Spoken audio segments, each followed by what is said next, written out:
знімаєш, блядь? Що ти знімаєш? Іди включи. Since November last year, anti-government protests in Ukraine have engulfed central Kiev. These protests, dubbed Euromaidan, escalated in January when police and protesters clashed over a new and highly controversial protest law. This law could see you in prison for wearing a mask at a protest or even setting up a tent without police permission. The fighting lasted for 4 days and left hundreds injured and at least 2 dead from gunshot wounds. The clashes centred around Hereshkovo Street on the eastern edge of the Maidan, where new barricades had been set up and a shaky ceasefire was in place.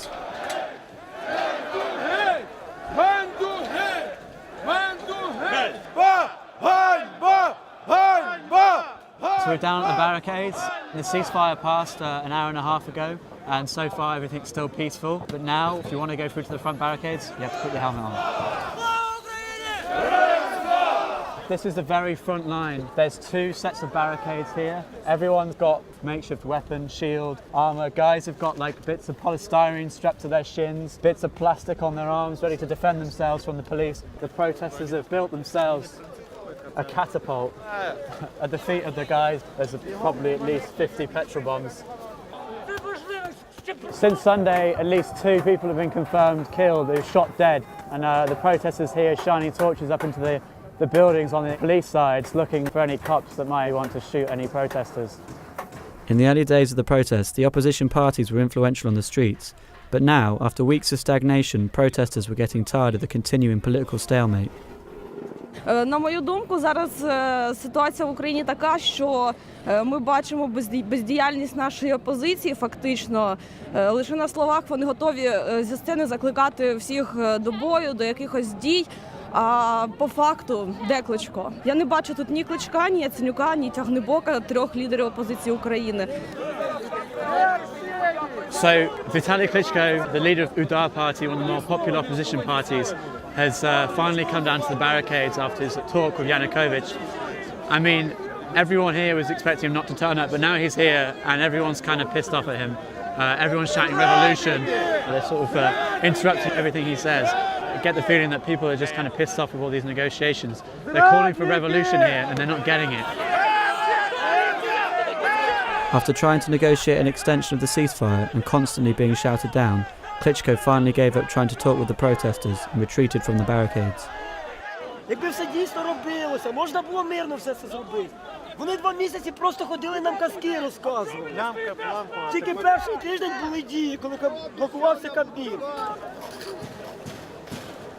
І це насправді, з одного боку, це дуже романтична боротьба, але з іншого боку, ми розуміємо, що потрібно стояти до кінця, тому що далі вже нема куди відступати, і саме тому я тут.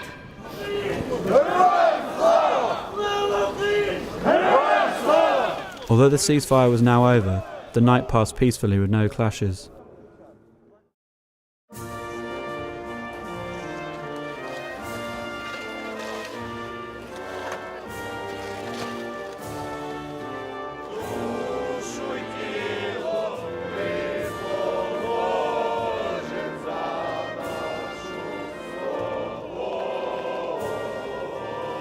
You are brave to be here. Later that morning, we met up with Alexei Rodzinski, an editor at the left-wing political critique magazine, to find out more about the internal politics of the Euromaidan movement.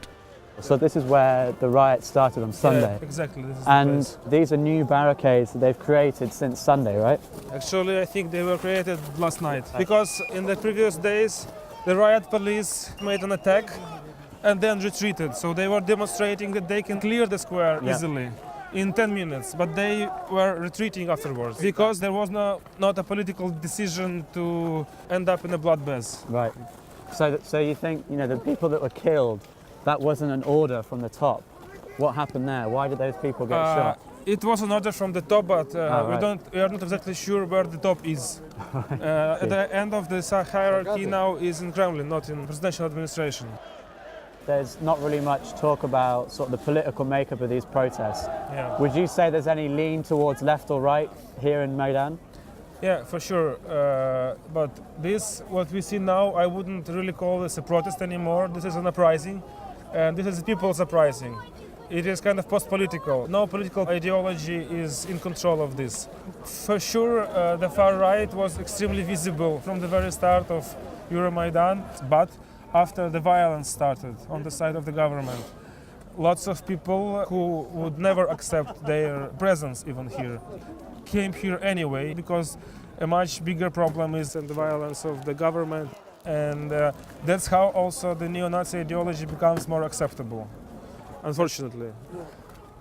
So yesterday was a very important day because a number of regional administrations in Ukraine were occupied by protesters. Yeah. Some in the east are also occupied. In places like Sumy, which is the closest to Russia, Right. there were also riots yesterday, Wow, and, okay. and the regional administration was nearly occupied, from what I know. There's been talk of the army possibly stepping in to put a halt to the violence. I mean, do you think that's even really a realistic option? Do you think that will happen? For sure it's a realistic option, but it essentially would be a conscious political decision to risk or start a civil war. Мы народ Украины, мы за мир. Командиры, выводите ребят. И конфликта не будет. Выходите сюда. Хлопцы, мы за вас, мы не за них, мы за вас, понимаете? As the evening set in, we met up with Automaidan, the mobile arm of the Euromaidan protests, whose leader, Dmitry Bulatov, at the time was missing.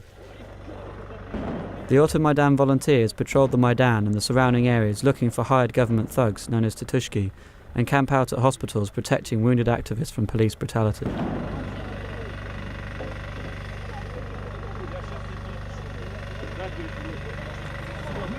A few days earlier, 12 members of Automaidan were themselves attacked by police and arrested. Due to the new protest law, they could face serious prison time. Vlad, one of the Automaidan drivers, offered to take us on a patrol and tell us about the movement. Активистов, которые были ранены, которые попали в руки правоохранителей, везут к себе в отдел, дальше их избивают, пытают, нарушают их, максимально нарушают их права. И всячески будем этому противодействовать, как можем. Vlad drove us to one of the emergency hospitals in Kiev, where some of those arrested were coming back from court to seek further treatment. Вот кого-то привезли, кстати. Пойдемте.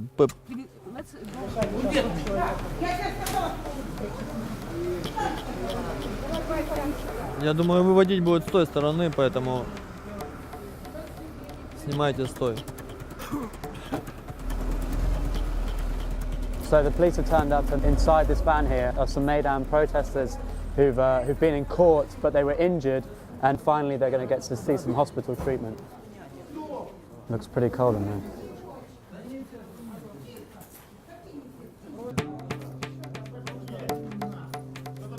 Supported by undercover officers, the police frog-marched the protesters quickly through the secure wing of the hospital. We followed behind in an attempt to find out what was going on. So each protester seems to have about 4 cops escorting them inside to the hospital pretty quickly, pretty rough.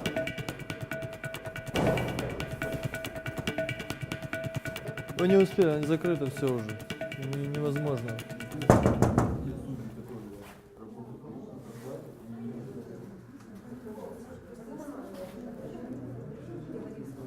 Doesn't look like they want to play. So the police took all the injured protesters in here, and this is the sort of police wing of the hospital, and they don't let any of these Maidan protesters in, so who knows what's going on there. With the fate of the protesters uncertain and Kiev abuzz with numerous reports of activists being abducted, we headed to meet Euromaidan SOS, a group of volunteers dedicated to tracking down the disappeared. So we have started this initiative on the 30th of November, the first day when on the Maidan Square students were beaten. And we went to help with the legal aid, but unfortunately, or fortunately, we started to do almost everything. So your purpose is to help any Euromaidan activists who might be in any legal trouble, or if they've been injured, or if they go missing? Yes, we have here more than 200 volunteers, and each day 20 guys coming here to work. This guy with this girl, they were calling missing persons. With the green lines, they are they're at home or they just answered the call, Okay. and they're still missing. And that's currently 30 people. Yes. And different stories about hospitals there as well. The civil activists who are there 24 hours, and they just can call us. And for example, they said this person who was beaten, some policemen came and they want to take them out. Please help us. And in some cases, thanks to doctors, they're trying to hide people. Oh, really? Has there been any cases where you've actually found the missing person, but they've ended up dead? Yes, he was kidnapped, beaten, and then he was found in the forest near Kyiv, and he was dead because of the cold. Do people know who took him? I think we see the great cooperation among police and criminals. Yes. It's quite contradictory. Yes. Well, it's a history shows and history repeating. Yeah. We'd heard that the clashes had started again, so we headed back to the barricades. Okay, so we're back at Horeshkovo, where clashes started a few hours ago. So we're going to head to the front barricades and see what's going on. There's thousands more people down here now. From here you can see they set fire to what looks like a lot of tyres. There's the smoke smothering the air right now.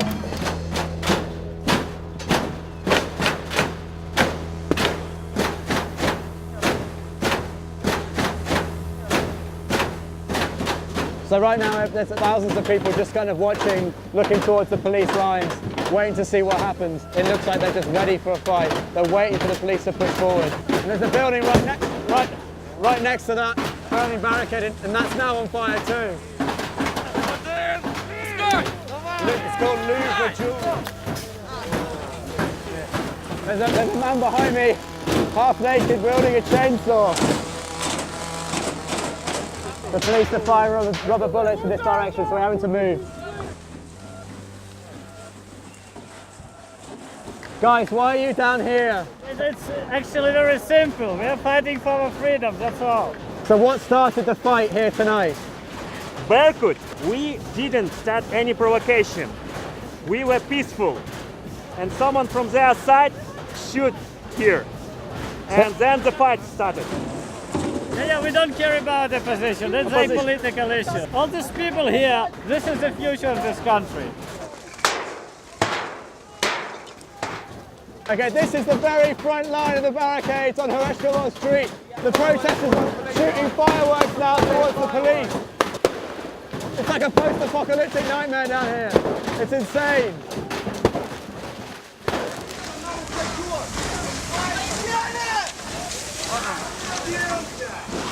Went forward to try and get a couple of shots of these guys right at the front, and the fire hose got me. I'm absolutely soaking. Might start freezing up in a minute. Whoa. The cliched Brit drinking a bit of tea at a riot. Fighting's been going on now down here for at least 3 or 4 hours. There's thousands of people and more people are turning up all the time. If the police ever wanted to clear this place, they'd literally have to do it with bulldozers and thousands more police than they actually have at their disposal. It's just mental down here. There's no way they could clear it right now. After hours of intense clashes, eventually things calmed down and the uneasy standoff continued.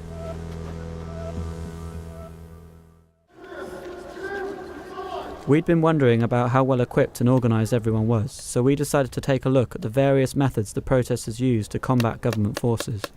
The guys here, they brought along their own paintball guns. We've got some target practice on the wall at the back there. They're pretty good, they're getting in the middle of it. This is for pay inside and pay on the mask, officer and clothes. So you don't see nothing. So you guys, you shoot them in the face and they can't see anything? Yes. Just one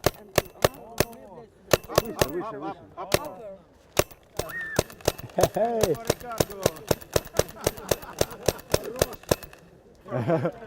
I got some shots in the middle. I can't say they'll get me into their ranks anytime soon, but it's okay.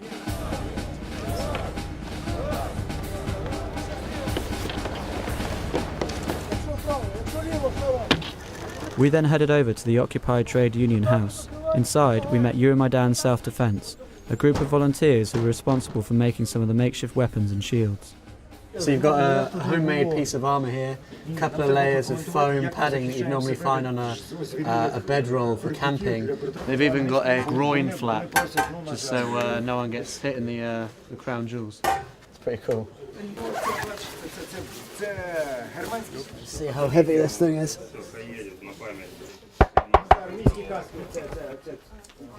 And my own helmet, wow. This is a Soviet army helmet. Where's the fight? Let's go. We're heading up to the 8th floor, where the self-defense groups make their own shields. So, Yerema, tell me what you're doing here on the 8th floor. This is our workshop. And what are you making here? Making shields and some armor. Like on the chest we have, like this? yes, like this. It's a stop rubber or plastic bullet. Okay. And bat. And what about the shields? We make steel shields. Yeah. Like this. Yeah. It's heavy. So how long does it take you to make one of these shields? One shield, I think 30 minutes. That's pretty quick turnaround. Yes. The size of the shield is like the policeman's shield. We bought the one shield and measured it out. Yes, copy. This is very heavy actually. I'm surprised that people are able to hold it for so long. I don't think I'd be very good on the front line. And what did you do before the revolution? My job, I'm the organizer of some events. Okay. Yes. And now you're an armor maker? Armor and some soldier. Since protests began, a number of government buildings have been occupied by protesters. We went to meet Alexander Daniluk, the leader of Spina Sprava, the group responsible for the occupations, to find out more. Our aims and our ideology is democratic republic in Ukraine, which we have in our constitution, but unfortunately they don't have in practice. Our strategy is a strategy of non-violent resistance, occupying state buildings. There is no sense to continue a conversation with terrorist state, which is a threat for people. Sure. So only our tough behavior could change the situation, because now it's proxy war between Ukrainian people and Russian Federation and their puppet regime here. So it's a war of independence. Are you afraid now that the government, that they'll just come after you? Yeah, I'm absolutely sure that this plan is launched and I can be captured in any minute, or maybe do something worse. Today the anti-protest law was repealed, so what should Euromaidan do next to pressure the government? We need a lot of people on the Grushevskoye Street who will be ready to occupy central government bodies, because it's just impossible to do something with people who use such strategy.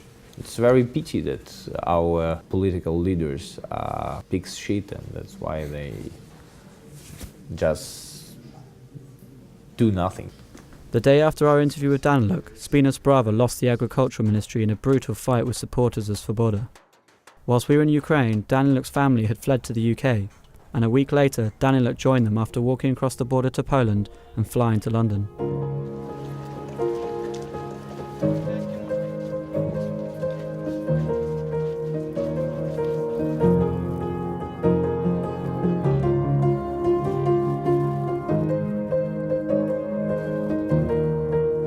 Меня зовут Ировин Шоу, мне 25 лет. Я давал частные уроки игры на фортепиано. Я не принадлежу никакой партии, но я разделяю взгляды как свободовцев, как правого сектора. Я разделяю, поддерживаю людей, которые на сегодняшний день действуют эффективно в этой борьбе.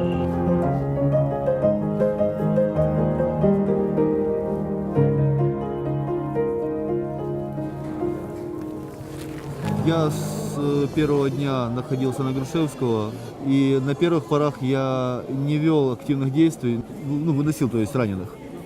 На вторую ночь я получил ранение, я получил травму, два ребра мне сломали. What made you change from helping the injured to fighting the cops? Убили моего друга. его звали Сергей Негаян, 4 пули, 2 в голову, 1 в горло, 1 в грудь. То есть он поступил уже мертвый в медпункт, его не спасти шансов не было. И после этого момента у меня как будто что-то внутри произошло, я просто перестал бояться вообще. Irving was one of the many activists we met aligning themselves to the right-wing groups.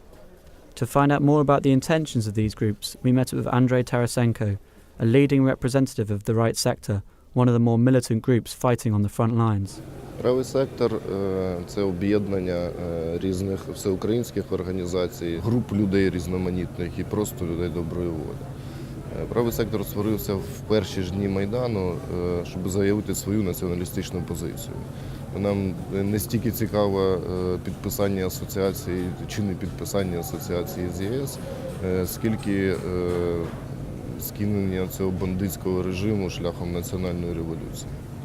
What are the right sector's physical roles on the barricades?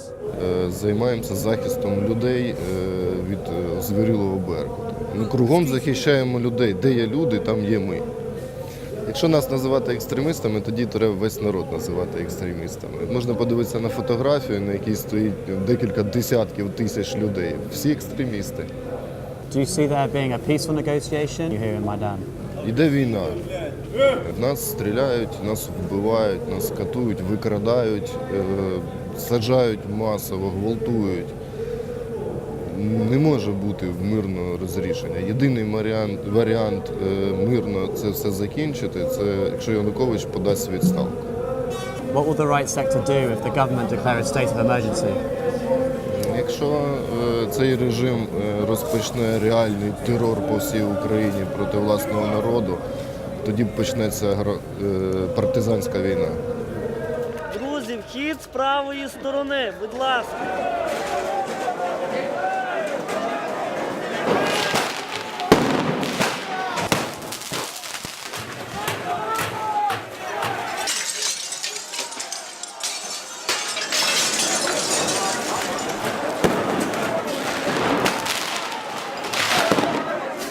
Behind us is Ukraine House, and earlier today the police took it over. About an hour or so ago we were watching television and thousands of protesters had turned up to try and take it back. Okay, it's about 20 rows deep of protesters. You can't really get very close. Firing fireworks inside the building. All the glass is completely shattered now.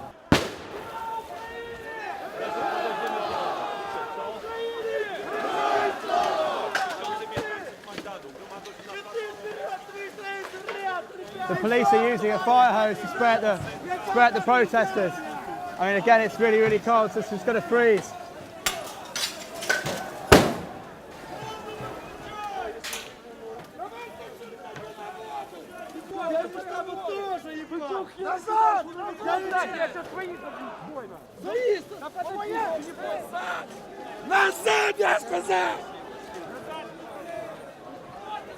Things have calmed down a little. Police aren't shooting everyone with the water cannon and no one's firing any bricks or fireworks inside. The guy with a megaphone's just gone up to the front. Maybe they're going to go try and negotiate some sort of ceasefire. Я зараз хочу піти на переговори, щоб вони вийшли з приміщення. Згода? Тоді зараз, хлопці, чекаємо, я йду з ними на переговори, щоб вони покинули приміщення. Тихо, мирно и спокойно, освободите коридор. Отойдите от окон. Не кидайте камни и петарды. Мы хотим все решить мирно. Я очень прошу. So the protesters have opened up a corridor on the steps in front of the building. The police inside have surrendered, so they're going to let them out and then retake Ukraine House. Это внутренние войска, и которые думают, что они выполняют свой воинский. If I was a policeman, I wouldn't want to run this gauntlet. It's pretty intimidating. Even with the truce agreed and ambulances arriving to treat the wounded, the police decided it was still not safe to come out the front. Instead, they sneaked out the back, leaving the protesters to occupy Ukraine House. The next day, Ukraine House was firmly under the control of the protesters, and a vast team of volunteers were cleaning up and repairing the damage done the previous night. When the protesters took back this building, they found sort of spent ammunition cartridges, saying that this was possibly where police fired on protesters. Do you think there's any sort of truth to that? Knowing our police methods, it's pretty imaginable situation. So what's that, the symbol on the wall with the sort of red and black cross? Who are these guys? The abbreviation means Ukrainian National Self-Defense. And this is the organization which is like paramilitary organization from the beginning of the 90s, and during the Chechen wars they fought for the independence of Chechnya. But recently, for 10 years, they kind of a peaceful nationalist party. So what are they doing here at the Euromaidan protests? On the front line, there is a so-called right sector, and they are of these a little bit violent organizations. Right. So you have paramilitary organization with military experience on the front lines of the Euromaidan protests. Yes, but I don't think the main factor in the whole right sector. Sure. Okay. At that point, perhaps due to the topic of the conversation, we were asked to stop filming by a scary-looking protester in military combats. So we moved outside where a large group had gathered. Коридор зробіть. Шановні, зробіть коридор. Будь ласка. Скільки можна, розійдіться. Розійдіться, прошу. They will bring the body now. Акуратно. Герої України! Герої України! Герої України!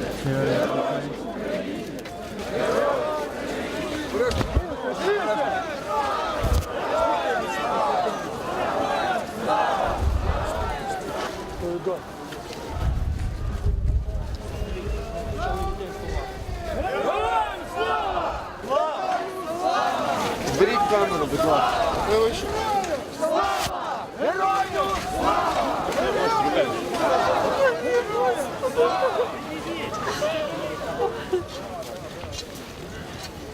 Mikhail Zhivanesky, 25, was killed on Hereshkovo Street during clashes with the police. He was a member of the Ukrainian People's Self-Defense, the right-wing paramilitary group we'd already seen in Ukraine House. Again, this highlighted the worrying presence of the far right within Euromaidan.